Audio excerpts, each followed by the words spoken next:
Praise the Lord. 2 கொரிந்தியர் 12ஆம் அதிகாரம் 9ஆம் வசனம். அதற்கு அவர், என் கிருபை உனக்கு போதும், பலவீனத்தில் என் பலன் பூரணமாய் விளங்கும் என்றார். ஆகையால் கிறிஸ்துவின் வல்லமை என்மேல் தங்கும்படி என் பலவீனங்களை குறித்து நான் மிகவும் சந்தோஷமாய் மேன்மை பாராட்டுவேன். அந்தபடி நான் பலவீனமாய் இருக்கும்போதே பலமுள்ளவனாய் இருக்கிறேன். ஆகையால் கிறிஸ்துவின் நிமித்தம் எனக்கு வரும் பலவீனங்களிலும் நிந்தைகளிலும் நெருக்கங்களிலும் துன்பங்களிலும் இடுக்கண்களிலும் நான் பிரியப்படுகிறேன். ஆமென். And he said unto me, My grace is sufficient for thee, for my strength is made perfect in weakness.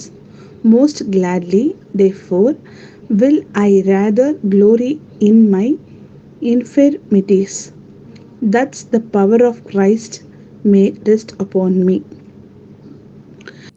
Amen.